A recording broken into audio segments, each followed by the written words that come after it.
All right, what's up, guys? We are at Kauffman Stadium with Jason Kander talking about his new book, Invisible Storm, and the fact that he's trying to get his batting average over 400 for the KC Hustlers baseball team. We'll tell you what that means in a minute. You are listening to KC Sports Network, the #1 podcast network for today's Kansas City sports fans. With former players from your favorite teams, informed perspectives, and former insiders, this is the place for you. You can find us wherever you listen to podcasts or on our YouTube channel, all over social media, or our morning newsletter, KCSN Daily, dedicated to your Kansas City Chiefs. KC Sports Network is proudly presented by Emprise Bank, your partner in possible.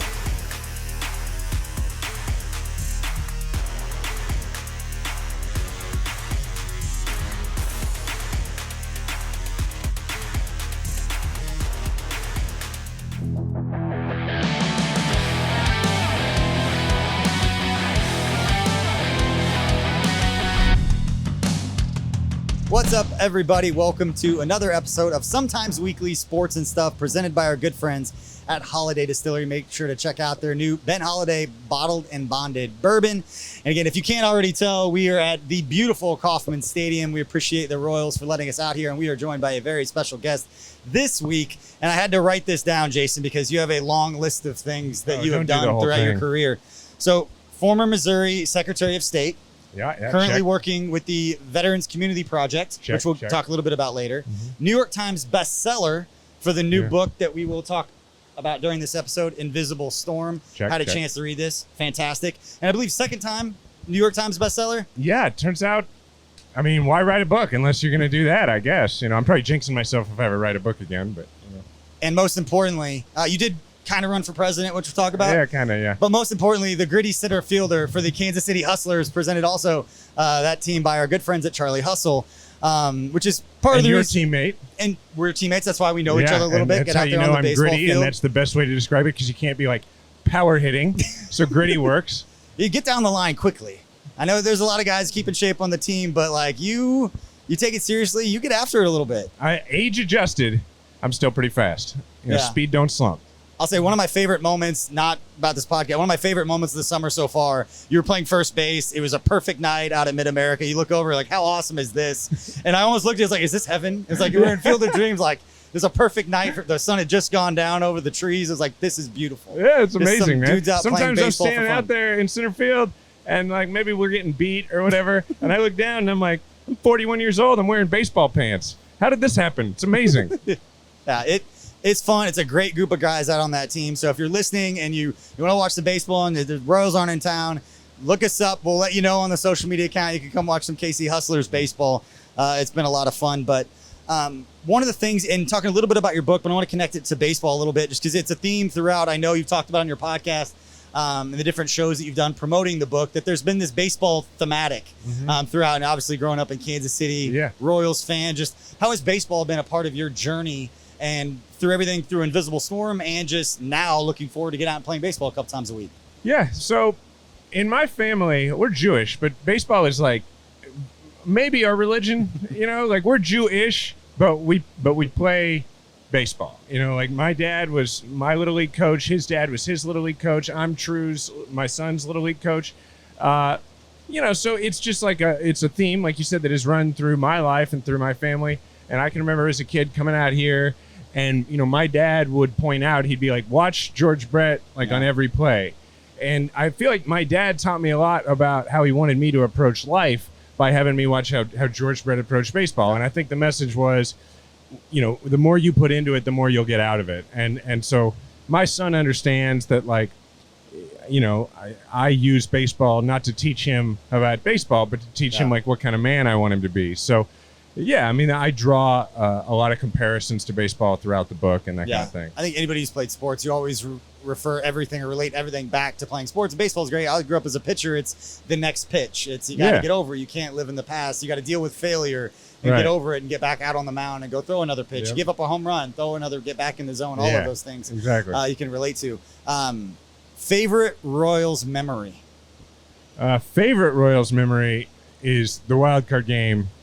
You know, I was here with my dad and my brother, and we were sitting right out there, and it was it's one of the top 5 days of my life. You know, I mean, getting to I mean, because my dad grew up, and he's old enough that it was the Kansas City A's, and then we finally get back. Royals finally get back to the playoffs, and who we playing but the A's, and to vanquish them in the fashion that we did. I actually, funny follow-up story to that, like a couple of years later, I'm in the San Francisco airport. I was out there for a fundraiser. I'm running for the Senate, and I see Billy Beane, GM of the people who listen to this. I don't need to explain who Billy Beane is. Other podcasts, I need to explain that. Everybody here is as fanatical as we are. But I see Billy Beane. We're going through the TSA line. And, of course, I'm the only guy who recognizes the actual Billy Beane, not Brad Pitt. Yeah. So we strike up a conversation, and I say to him at some point in it, I say, if it's any consolation to you, I was at that wild card game, and it's one of the top 5 days of my life, and I took my dad, and he goes, I'm really glad you had a nice memory with your dad. It is no consolation to me. And so, anyway, we had a good chat about that game. You got the opportunity to ask him about it. Yeah. The World Series run, I remember going to the games. I was at the Chiefs, and they were so gracious. They had opportunities for employees to get tickets to go over during that World Series run. And went with my wife, and when Lorenzo Crane went from first to home, I just remember as a baseball person, he's like, that doesn't happen. No, it's an iconic play now, but even in the moment, you're like, how did he was at first, right? I remember looking at my wife and everybody around us. I was like, Kane was on first when he just scored, right? Like, it's one of Joe Buck's greatest calls ever when he was like, he can fly. Incredible. Unbelievable. Well, I want to talk a little bit about the book now. Because again, if you haven't had a chance, go Amazon, wherever you find books. Now it's out in audio. I believe people can find it. Yeah. This is a phenomenal book. Like I said, became a New York Times bestseller, within a week?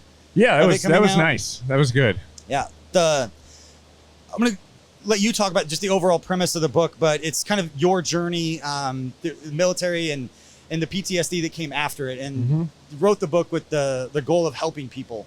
Yeah. I want you to talk a little bit, because I think everybody can relate to this in some level, of how difficult it was that you write about it right at the beginning of the book, going into the office at the VA and asking for help in the position and this prominent public figure you were at the time. Just what was the moment for you, and how difficult was that to first walk into that office and say, I need help? It was really difficult, and it was kind of mortifying, right? Because when you're a politician, getting recognized is one of the goals. It's, if you're going to get votes, people got to know who you are. Yeah. So you spend a lot of your life trying to get to a point where people are like, oh, that's Jason Kander. That's a metric of success at some point. You start measuring how much you're resonating with the public by how long the selfie line after your events is, and that kind of thing, which is not good for you anyway, by the way, but that's what happens. And then all of a sudden, I was in a place where, I looked like hell. I hadn't shaved. I was losing weight. I had suicidal thoughts, and you could probably see that from the outside. And people are recognizing me, as I'm being checked in the psych ward at the VA, not psych ward, but the emergency suicide hold at the emergency department. Yeah. And you could tell they recognize me because they're doing double takes, which was not ideal. It was not the place you want to be well known. And then this psych resident comes in who, at first I was really relieved, because here's this new guy who seemed to be from out of town, didn't recognize me. And so we have a 30-minute conversation about my symptoms, which was night terrors and hypervigilance, which just means I felt like I was in danger all the time, all that fun stuff. And then after about a half hour, he asked me, he's like, do you have a particularly stressful career or something? And I was like, well, I'm in politics. And he's like, what does that mean? So I say, well, I was going to run for president, decided to run for mayor, but I'm going to quit that and get help here at the VA. And he's like, president of what? And I said, well, of the United States. And he's like, well, who told you could run for president? And now I've gone from relieved this guy didn't recognize me to irritated that he doesn't believe me. So I said, well, I don't know what to tell you, man. I've spent an hour and a half just me and Obama, and he seemed to think it was a pretty good idea. So this dude looks at me, a 37-year-old combat vet in scrubs that are 4 sizes too big because they've taken all my belongings away, who's explaining that, I was a presidential candidate. What's the big deal? And he goes, so how often would you say you hear voices? And that was my first day at the VA, which I tell that story to say the book is obviously a very heavy subject, but it also has jokes. And I say that so that people will read it. When reading it, I remember reading that section because I was reading books to my son. He fell asleep. I got it out on my phone and I was scrolling through it. And it was almost not uncomfortable to read, but you can almost put yourself in that position of how uncomfortable it must have been. Yeah.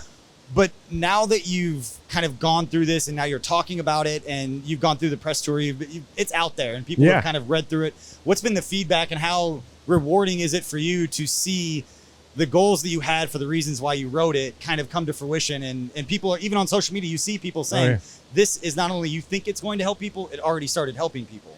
It's awesome. I mean, I wish that everybody who decided to go get mental health help had the positive reinforcement, the affirmation of having people say to you, that saved my life, right? Like, I wish that for everybody.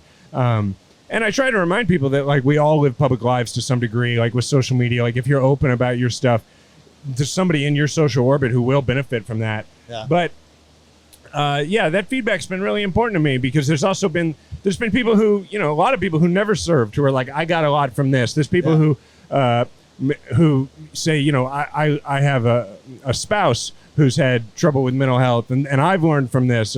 So that's really meant a lot to me, and it's great to get those messages every day. And I wrote the book because I feel like if this book had existed 14 years ago when I came home from Afghanistan, I would have read it and I would have gone to get help then. Yeah. But instead, what we're inundated with is what I call PTSD porn. It's just depictions of PTSD in the media that is just like a dude robbing a bank and beating his wife and doing drugs. And it's like, well, actually, there's this thing called post-traumatic growth. Like, if you go and you get help, a lot of people have achieved that. It's actually super common, but we never see it depicted. Yeah, I think I texted you like when I was reading through it, and it was like, for somebody that, my family wasn't in the military, I was not in the military, but there were so many things that I could relate to and take away from the book, from just being in those positions of not burying things. And you do such a good job in the book. And I love that your wife and Diana gets in there and kind of shares her perspective, which makes it really powerful because everyone that's reading this has their own stuff. I have my own stuff. I had to go talk to somebody and get help with a lot of different things. And the way that when you're reading the book, it reads very quickly, but it kind of shows the process of how it led to you thinking and having the thoughts that you did. And the two things that jumped out to me the most about it, the first one was the interaction you had in DC. I think it was when you'd first joined I think it was your uncle with Patch Adams. Yeah. And you tell that story. But before I share what stood out to me about it, can you just kind of replay that scene for everybody? And then I'll tell you what jumped out to me about it. Yeah. So my uncle was in town. It was when I was going to college in DC, and I was just getting ready to go into the Army, and he had a business meeting with Patch Adams. And, the movie had just come out with Robin Williams playing him like 2 years maybe prior. And so he said, do you want to come and meet him? And I was like, yeah, that sounds really cool. And he was funny and gregarious and all the things that he seemed to be on screen when Robin Williams portrayed him. And at some point, my uncle tries to bring me into the conversation and says, young Jason here is about to go into the Army. And this was like right after 9/11. So this was, everybody was tying yellow ribbons around things. And it was, there was no like, why would you go into the Army? That wasn't going on. Yeah. And so, well, there was that, but there was like, it was all like, we appreciate everyone who goes into the Army. A lot of people were asking me, why would you go? Which bothered me anyway. But, and he just was like, that's a terrible idea. And he proceeded to like tell this story about how he had, and I don't even know if it was true. He was maybe just trying to be funny, how he had gotten out of serving in Vietnam and he claimed to have done it by pretending to be gay. And I remember it really bothered me, and I should have been quiet. It wasn't my meeting. My uncle was just trying to do business. And I said, I asked him, I said, do you ever wonder whether the guy who went instead of you got killed? And it was like a record screeched to a halt. Yeah. And I felt kind of bad about it. And see, that's the part that when I read and then I was kind of like into it, I'm like, yes, that I understand that. And then when you kind of apologize for it, I was like, I don't think, yes, it was not your place and all that, but to me, that's like character manifesting itself coming out. It's like you found out kind of something that you were about maybe before you even realized how much about it you were. And that's what I took away when I read it. I'm like, there are times, and everybody has their different things, where if you just touch on something that means more to you than it might to other people, you can't hold it in. It just comes out, and then all of a sudden it's like, oh, I maybe shouldn't have done that. But to me, it's like, don't disrespect something like that because it means this much to me. No, I think that's true, and I appreciate that. I think the part of me that was apologetic was just, I was worried I had cost my uncle a business deal, you know, and like he had been nice enough to invite me to meet with this famous person, and then I had like showed up and, you know, kind of taking a dump on the situation, which I felt bad about that. I don't think I felt bad necessarily about mouthing off to Dr. Adams, you know. The other thing that really stood out, and I think everyone who's a working parent can relate to this at a major level, and yours was unique because you were in a position that few people in the history of the world will ever get, and that was after you had started the process behind the scenes of running for president. And you were out, you know, hobnobbing with the celebrities and the cool kids table, I believe is what the chapter was called in the book. And you described being at the top of the pinnacle of where you were supposed to be, and all you felt was guilt about not being home with your family. And I think, and I talked with my wife about it because I was like, I can relate to this. And she goes, I relate to that. Because every working parent has those feelings. But the way that you described the buildup of being in that position and, you know, being with these A-list celebrities and getting in the endorsements and talking with people about running for president and having all this support, and yet you couldn't feel happy about it. And you knew that was when there was an issue. It stood out to me. Well, yeah, that's one of my favorite parts of the book because of the way that it matches up with sort of where I arrive at the end of the book and where I am now in life, right? Because that's where I'm talking about, like I'm having dinner with Jimmy Kimmel and I'm, you know, all of a sudden I'm friends with Lin-Manuel Miranda and all these people. But interestingly for me, the reason I was feeling guilty, it wasn't just your standard, I feel guilty because I'm not around my family. I wanted to feel guilty for that reason. What I felt guilty about was I had so many intrusive thoughts and disruptive memories in my mind that my family wasn't quieting that invisible storm. But was these performances and, you know, my career. And so I was addicted to that. And I remember I admired people and envied people who had a meaningful job that they cared about that didn't take them away from their family, who, you know, did what my dad did, which is coach Little League. And in that part of the book, I say what I wanted to want, not what I wanted, but what I wanted to want was to drive a pickup truck, coach Little League, maybe go play baseball again, you know, all those things. And then, you know, by going to therapy and dealing with my underlying trauma, to me, that's the real harmony of the resolution of the book is by the end of the book, I'm who I am now. Like, I drove a pickup truck here. And it's usually full of baseball equipment because I am my son's Little League coach, and because now I get to play baseball again, and we got this great group of guys we play with, and like my life now is not just where I wanted, but it's now where I wanted to want it to be. And I had to become the person who wanted that. And you do a good job of explaining this around that time too, is that it was not necessarily by any fault of people around you, because you had a lot of people supporting you that wanted to help you become that. And not that it was guilt, or I don't want to put words in your mouth, but you felt pressure or an obligation to come through for people that really wanted to see you be in this position and succeed. And so you don't want to let people down who are around you, which just adds to that. Well, you know, I mean, like you're running a business here. Like, you know what it is when there's people who are depending on you to be successful. When you're a candidate at any level, but especially at the highest level, there's an entire orbit of people around you who, like, it's not just, like, for me, it wasn't just my political career. Like, it was like the political career of like 100 different people, and including my very close circle of people who had been with me for years. So the moment when I sent out the announcement that said, I'm going to the VA, I'm stepping back from everything, it wasn't just my political career that I thought I was hitting the self-destruct button on. It was the political career of like a bunch of people who I really cared about.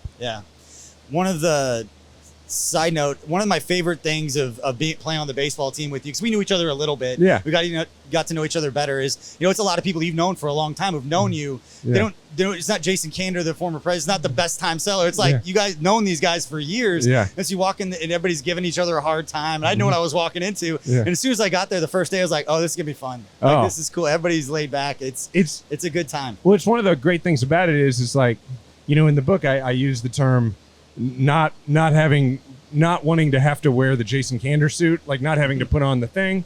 And man, playing ball with the Hustlers is such a big part of that for me now. Like, to the point where, you know, there was we had this book signing recently here in Kansas City as part of the book tour, and a couple of guys came. But it was funny because Scott, who's our incredible, he's a skipper, but he's the player manager at 64, and like he's our life goal is to still be playing ball at that age. He's fast. He's physically, he can run faster than a lot of guys on the team. He's at 64 so good. Years old. It's awesome. It's amazing. But anyway, and he said to me, like, he kind of pulled me aside after the game. He was like, hey, we got a game that night. Why don't I reschedule it and have the guys go? And I was like, no, look, man, I really appreciate that. Yeah. I was like, but I like that these two worlds are separate. I like that I come out here and I'm just the same as everybody else, and nobody thinks of me as anything special. All anybody gives a crap about is like, are you gonna get a hit with guys in scoring position, or or like, are you cool to hang out with?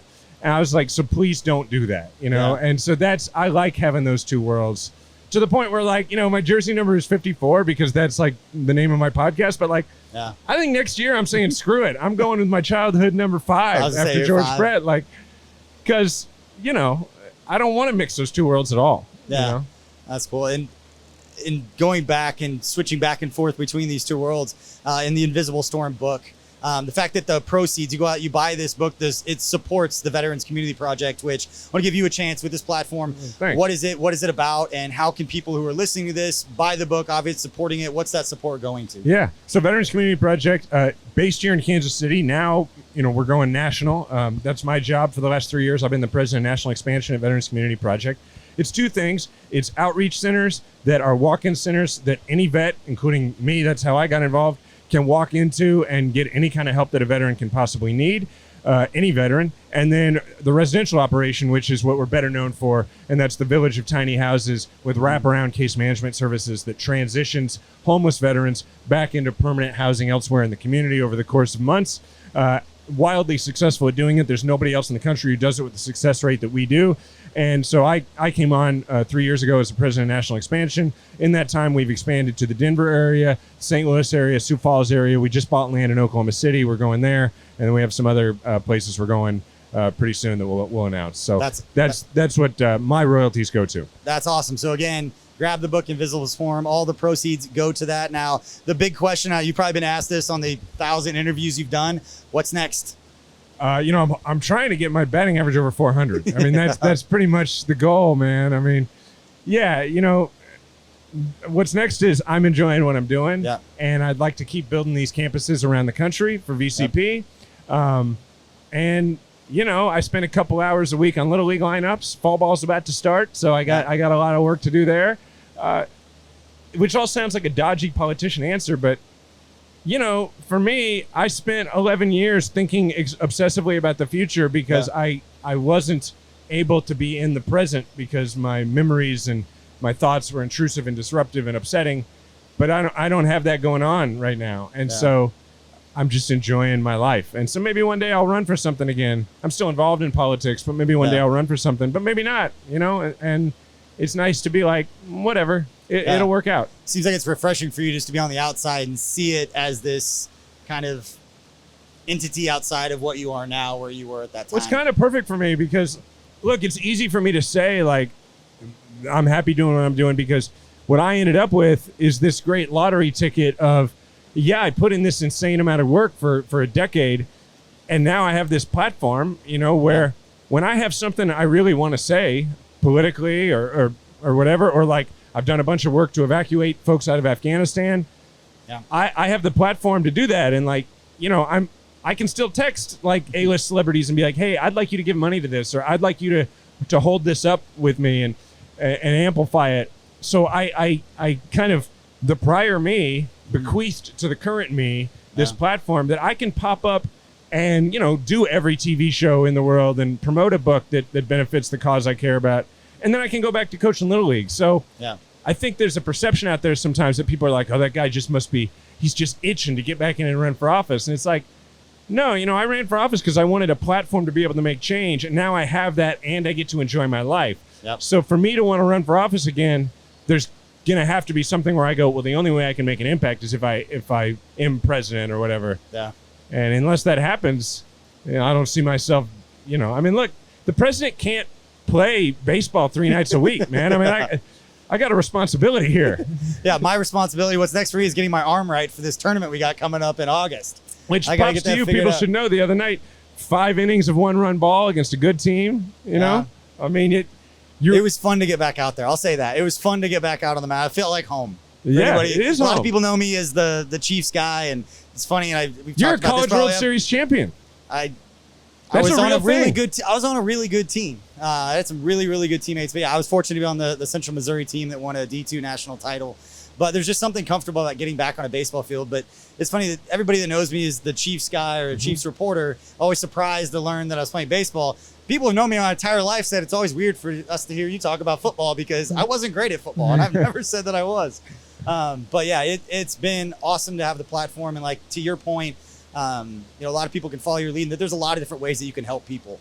Even if it's just by sharing your story or being honest about the struggles that you have, so other people feel comfortable knowing that they're not alone, that everyone's got the stuff that they deal with. And that's what's so refreshing from somebody like yourself that was such a public figure to step up and throughout this book be very vulnerable and open about the process. Not, like you said, the PTSD, here's the highlights of the bad things and then get through it. You really get into how it built up, and you kind of follow that journey. And then, like I said, your wife's perspective on like her end of it and not holding any punches back either, right, as far as what she was thinking and feeling. It's really, really powerful. And so go check out that book if you haven't. And before we let everybody go ahead and plug your pod. We haven't talked about your podcast a whole lot either. So go ahead and talk about your podcast as well. Sure. Yeah. I have a show. It's called Majority 54.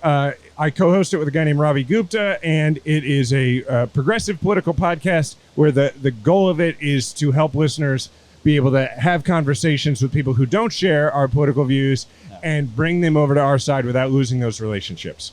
Cool. Well, there you have it. And again, we want a special thank you to the Kansas City Royals for allowing us to come out here. You get the fountains in the background if you hear that noise. It's been awesome to be out here. We appreciate them for taking care of us. And obviously we appreciate the folks up at Holiday Distillery for making all of this and a lot of what we do at KC Sports Network possible. Thanks for listening to this episode, and we will see you guys next time.